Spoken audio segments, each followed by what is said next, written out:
সেদিন তোমাদের বলেছিলাম তোমরা বলে দিও পুঁই ফল কী দিয়ে রান্না করলে বেশি মজা লাগবে, মাছ দিয়ে না মাংস দিয়ে নাকি শুটকি দিয়ে।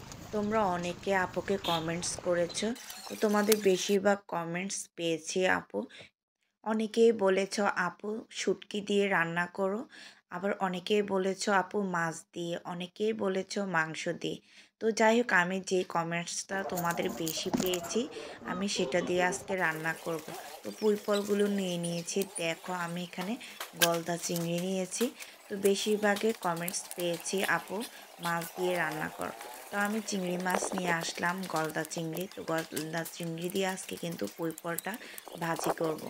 গলদা চিংড়ি দিয়ে আসলে পুঁই ফল ভাজি করলেও মজা লাগে, শুটকি দিয়েও মজা লাগে। তা আবার অন্যদিন শুটকি দিয়েও রান্না করব। তো এই তো পুঁই ফলগুলো নিয়ে নিয়েছি, তারপরে আমি চুলাটার মধ্যে লাড়কি দিয়ে জালটা বসিয়ে দিয়েছি।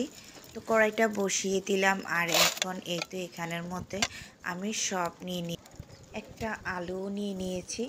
একটা আলু নিয়েছি আর পুঁই ফলগুলো নিয়ে নিয়েছি। তো পুঁই ফলগুলো এখন ধুয়ে নিচ্ছি।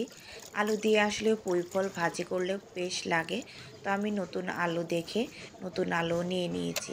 তো এই তো এখন আপু রান্নাটা বসিয়ে দিব, আর এখন পরিমাণ মতো তেলটা দিয়ে দিব। আসলে তোমার গ্যাসের থেকে চুলার থেকে কিন্তু লার্কির চুলার রান্নাটা অনেক তাড়াতাড়ি হয়। এই তো চিংড়িগুলো পরিষ্কার করে ধুয়ে এখন দিয়ে দিয়েছি কড়াইয়ের মধ্যে। আর এই তো তেজপাতা, দারচিনি দিয়ে দিয়েছি একটু ফ্লেভারের জন্য, তাহলে এটা খেতে আরও ভালো লাগবে।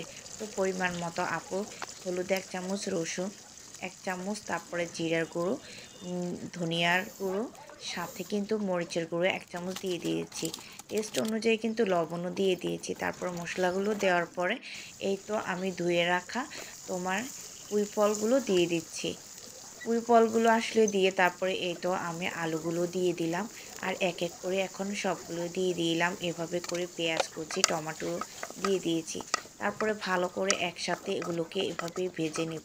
আসলে পুঁই ফলের রেসিপিটা অন্যরকম মজা লাগে, গরম ভাতের সাথেও বেশ মজা লাগে। তো এই তো আপু নেড়েচেড়ে হালকা হাতে কিন্তু এটার মধ্যে একদম তেলের মধ্যে রেখে ভাজিটা করব। তারপরে এদিকে আমি ঢাকনাটা তুলে দিব, একটু ভালো করে নেড়েচেড়ে নিই।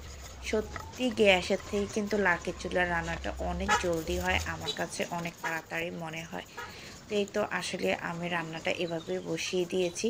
তো তোমাদের কমেন্টস আসলে আপু পেয়েছি যে আপু মাছ দিয়ে রান্না করো, বেশিরভাগের কমেন্ট ছিল এটা।